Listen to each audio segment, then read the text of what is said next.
అది అవన్నీ ఎప్పుడు పోతాయి అంటే నేనేదన్నా తప్పుడు పనులు చేసుకుంటా ఉన్నాననుకో పోతాయి. నేను వాక్యానికి సరితూకి పవిత్రతలో నిలబడి దేవుని సన్నిధిలో నమ్మకంగా ఉన్నంత వరకు అవి నన్ను వెంటాడుతూనే ఉంటాయి. అలా కాకుండా ఇష్టానుసారంగా ఆడింది ఆట, పాడింది పాట, పాస్పర్ట్ దాసిడా అన్నట్టుగా ఉన్నారనుకో అవన్నీ లోటు అయిపోతాయి. హల్లెలూయానండి. అందుకని ఈ పూట మీరు వాక్యం ద్వారా చాలా జాగ్రత్తగా గమనించుకోవాలి. దేవుడు మనల్ని రాజకుమారులుగా చేశాడు. ఆమేనండి.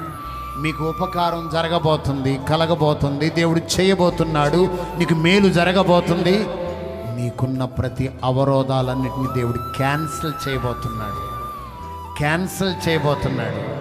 చెప్పండి, క్యాన్సిల్ చేయబోతున్నాడు. హల్లెలూయా.